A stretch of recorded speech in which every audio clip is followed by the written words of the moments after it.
কবি সাহিত্যিকদের সম্বর্ধনা সভা অনুষ্ঠিত হল গত ২৭শে ডিসেম্বর ২০২০।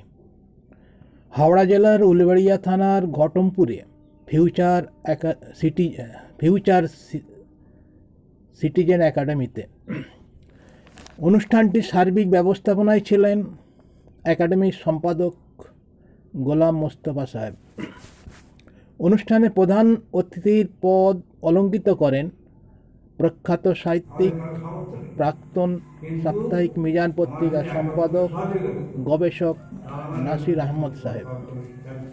সভাপতিত্ব করেন ঔপন্যাসিক কবি আব্দুর রাজ্জাক। এই অনুষ্ঠানে সাহিত্যের নানান দিক নিয়ে আলোচনা করা হয়। এই আলোচনায় যারা অংশগ্রহণ করেন তারা হলেন লেখক মশিউর রহমান মোল্লা, ইসরাফিল আলী এবং আকাশবাণীর সংবাদদাতা মোহাম্মদ মহসিন। এই অনুষ্ঠানে কবিরা তাদের লিখিত কবিতা পাঠ করেন, কেউ কেউ আবৃত্তিও করেন। শেষে কবি ও লেখকদের মানপত্র ও মোমেন্টাম উপহার দেওয়া হয় তাদেরকে উৎসাহিত দেওয়ার জন্য।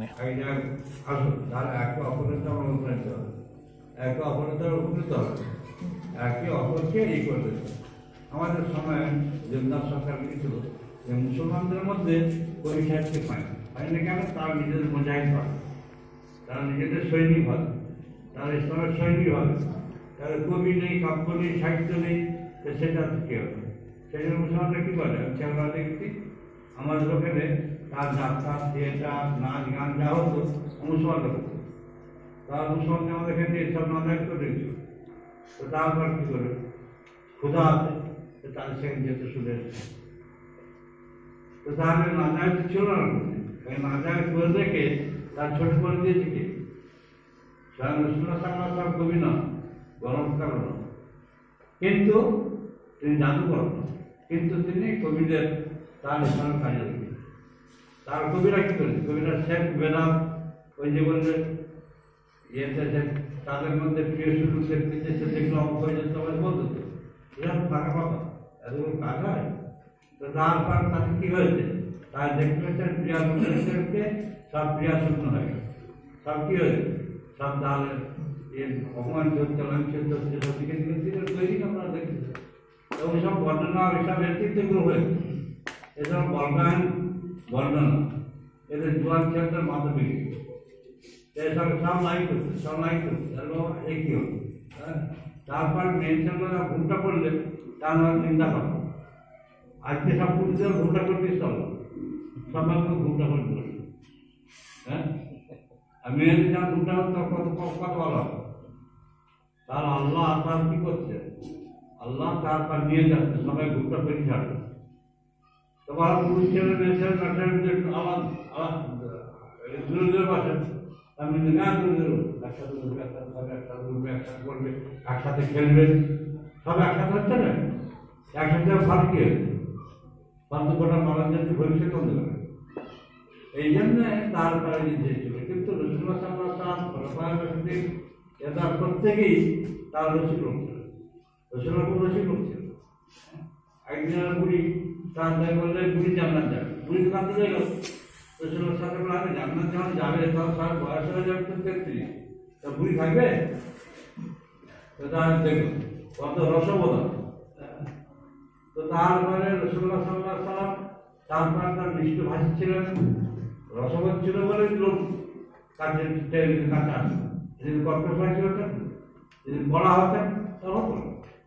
তারপর রসুল্লাহ সাল্লাল্লাহু আলাইহি ওয়াসাল্লাম তার শত্রুকে পর্যন্ত কাটতে দিতেন, শত্রুকে মৃত্যু করে দিতেন। কিসের বলে? মন্দকে ভালো দিতে।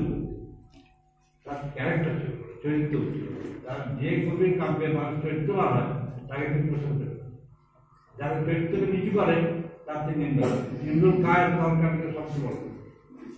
তার তিনি বলেছেন যত বিভ্রান্ত কবি তার হিন্দুর কায়ের আন্দারে পতাকা ধরে যাবে সব জানেন।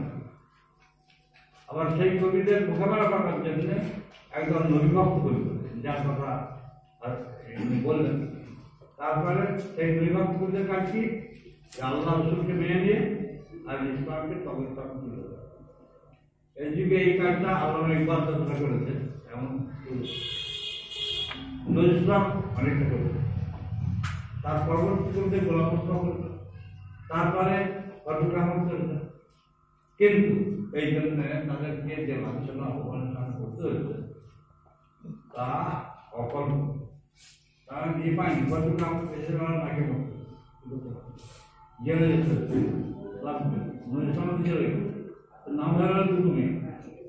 তো তারপরে কবি বলেছেন নজরুল, কবি সাহিত্যিক হয় দেশের দুর্ভাগ্যের পর বেনমারণের ভুক্তি দেশে বাচ্চারা মাধবী নয় বেনমারণের ভুক্তি।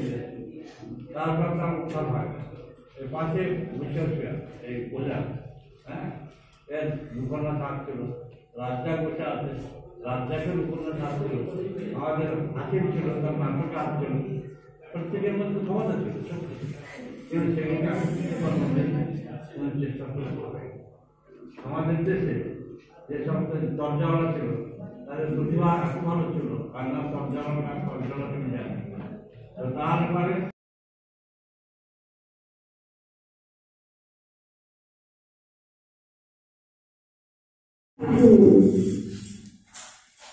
মানুষের কাহিনী, খেটে খাওয়া মানুষগুলোর কাহিনী, আমার পূর্বপুরুষ, আমার উত্তম পুরুষের কাহিনী লেখা হবে, খুব যত্ন করে লেখা হবে। আমার অসহায় সমাজের বিচিত্র ক্ষুধার্ত চেতনাগুলোকে লেখা হবে, প্রিয়জনদের বেঁচে থাকার কাহিনীগুলোকে। হয়তো পাতা ধরে উঠবে আমার স্বপ্নগুলো, ঠিক লিখবো একদিন, একদিন ঠিক বসে যাব লিখতে মানুষের বেঁচে থাকার ইতিহাস, মেহনতি মানুষের ইতিহাস, ঘর পড়া নারীর কল্পিত স্বপ্নের কথা একদিন ঠিকই লিখবো। দেখে রেখো, মনে রেখো, সত্যি একদিন লিখে ফেলবো আমি একটি কবিতা, হৃদয় বিদারক। আসসালামু আলাইকুম।